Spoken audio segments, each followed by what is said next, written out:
Friends, welcome to my channel. Don't forget to like and subscribe. It's not difficult for you, but it's nice for me, and we're starting.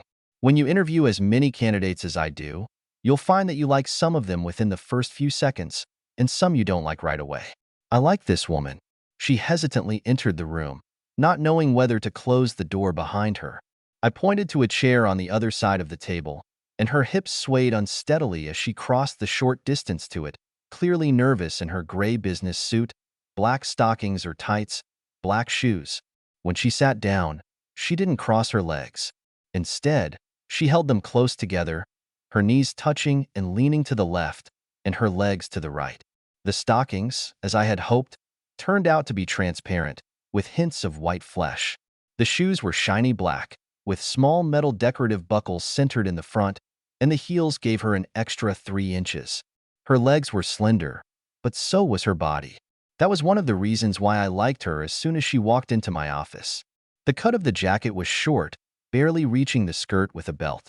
The jacket and skirt were light gray, with a black leather belt, with a large steel buckle in the center, matching the much smaller buckles on the shoes. Her blouse was white, slightly transparent, so that the light contour of the bra was clearly visible under the fabric, contrasting with the absolute whiteness of the body. The bra itself was most likely mesh, and her areola showed faintly through the bra and blouse. Each areola was a 2-inch circle of light brown color. I liked their size and color, and even more so her willingness to let them be noticed. It was elusive. Nevertheless, it conveyed a message. She was obviously nervous, but she decided in advance to get dressed, flaunting all her advantages.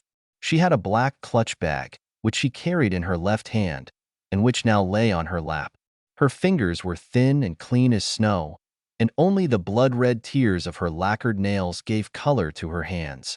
She was wearing only 2 rings, a sparkling cluster of diamonds, probably given to her during her engagement, and an engagement ring made of pure gold, which indicated that she belonged to the man she married. I liked that she didn't take off her ring. This added to the excitement of the interview, which I will start soon. I liked her face.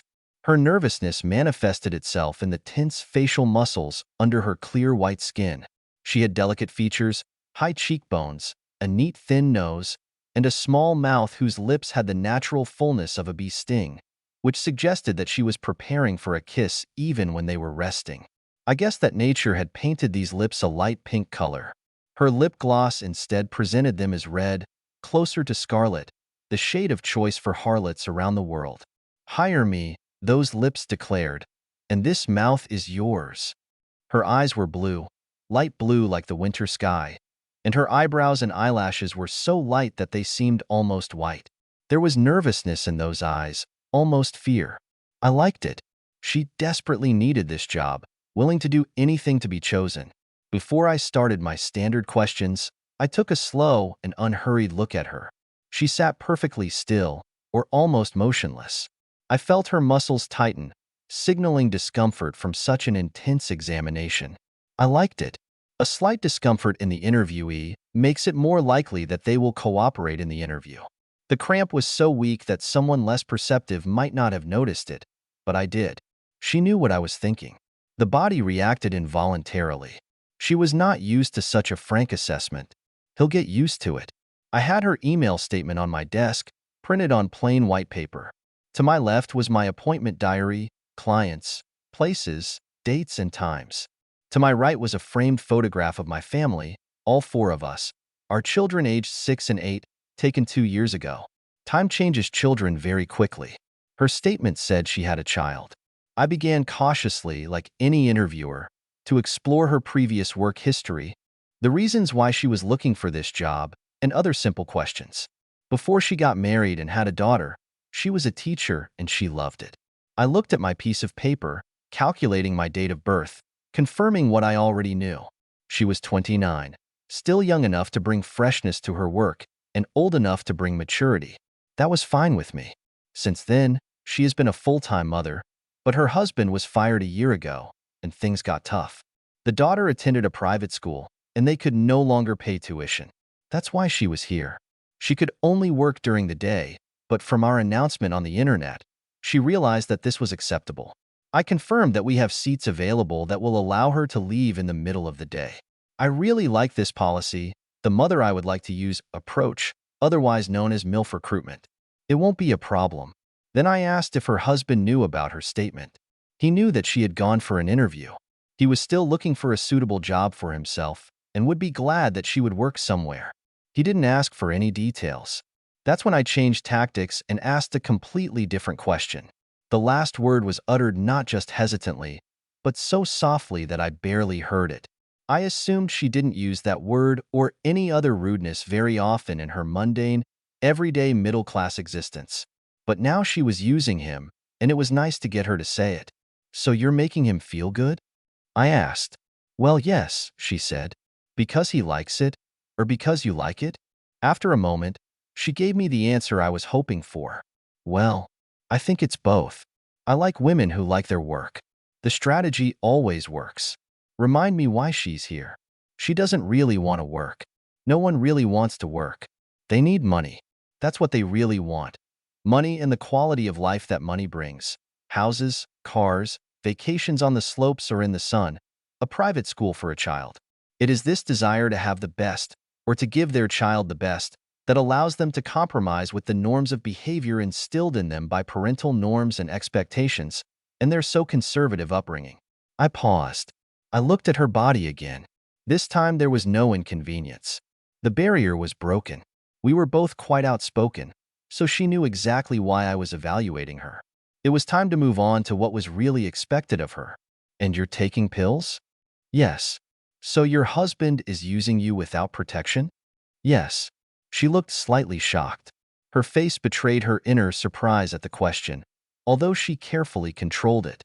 Although the directness of my previous questions had not prepared her for this level of frank, intimate exposure of their marriage bed, she quickly regained her composure. "No." "Has it ever happened?" "No." I gave her time to digest the conversation and figure out what I was leading her to. "Should I?" she finally asked. "I mean it. I'd rather not do that." "It was just a question," I said. "This is not a prerequisite. But you will be used without protection. Is this a problem?" "I was expecting this," she said. This time there was a calm confidence in his voice. She had clearly thought out what she would need to say to secure the job, and that was the level of compliance she knew would be required.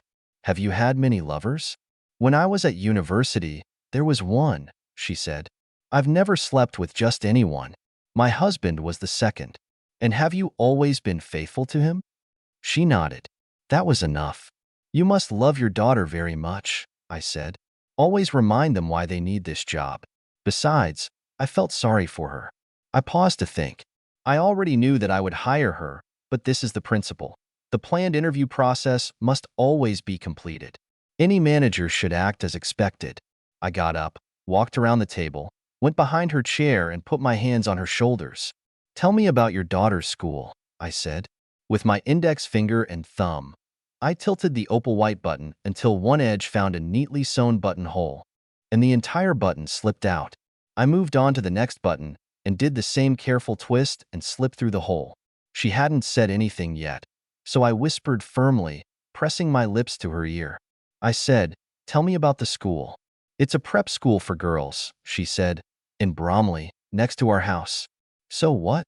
I insisted.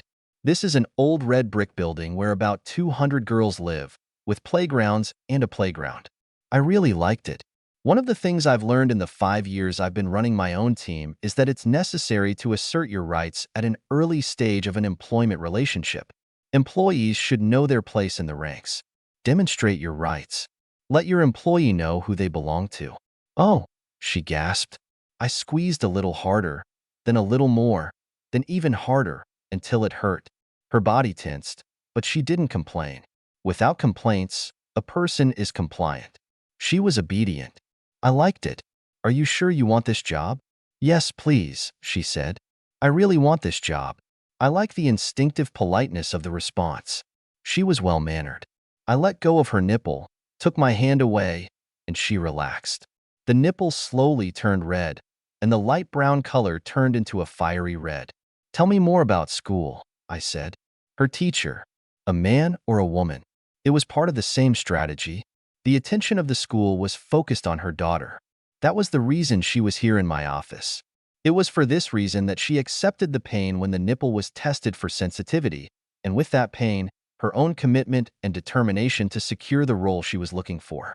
My hand went lower, reached down my body, along my skirt, to my stocking-clad leg. Her homeroom teacher is a woman, she began. Spread your legs, I said. For the first time since she sat down, she spread her legs, even slightly raised herself from the chair so that the skirt could move more easily. She wanted the position and accepted a position offering accessibility, which she knew was a requirement. Is there a swimming pool there? Tennis courts? Yes, there's a pool, she said. She didn't add anything about tennis. Is it wet in there? And yet she answered. Yes, she said. She shuddered. Did you say that you want to get this job? I whispered in her ear. Yes, she said. I need this job. I need to be absolutely sure, I said. Yes, she replied. And tell me again, why do you want this job so much? I need this, she said. I need it for my family, for my daughter, to support my husband. I walked around the table and returned to my chair. She tucked her legs in when I returned to my seat. Congratulations, with a smile. I'm offering you this job. It took her a while to process what I just said. She sat in silence, considering the importance of the decision she had made. I opened my meeting diary, confirming what I already knew. The next morning I had several clients. All of them were distributed, except for one regular customer who had been with me for several years. I kept him in reserve in the hope that this interview would actually lead to a new recruit. My client will give me the feedback I need after using it. I took a business card from the top drawer of my desk and wrote down the name of the hotel, the room number, and the time. Tomorrow morning, I said. All the details are here. I handed her a business card, and she took it with her thin white fingers and scarlet oval nails, reading the information. Mr. Smith, although that wasn't his name. He works in the city, but almost every morning he takes time out to make love, who is not at home. Put on a business suit. The one you're wearing will do fine. The stockings are good. No thong. He will use you without protection and will probably take you down inside. But he also likes to please, so you will enjoy the meeting. The commission is paid directly to your bank account on the same day. You will need to send me detailed information by email. Nothing changes hands in the hotel. She nodded. Thank you, she said. I have kids too, I said, glancing at the photo on the table. And a husband I love. I know how important family is. She relaxed a little. Have you ever? She began. The question did not need to be completed. Most of the women I hired were interested in whether I personally had ever had clients. None of them have ever asked this question directly. They never asked me directly if I had ever been a call girl before hiring others to serve my growing clientele. In truth, it was. Having direct work experience in any enterprise is always useful. I knew what the customers liked. I knew how to protect my girls. I knew how to separate the financial side from the beautiful side. So everything that happened in hotels happened between consenting adults, and bank transfers were only about consultations. The customers liked it too. Many of them used our services as scheduled business meetings, and the costs were paid by their company. This minor falsification has made my activities even more legitimate. It was a pure win-win deal. I did not regret having gained this experience, even if, like my new girlfriend, my husband remained completely unaware that my position at work for 2 years was on my back with my knees apart, or on all fours. Certain types of work and family life just don't go together.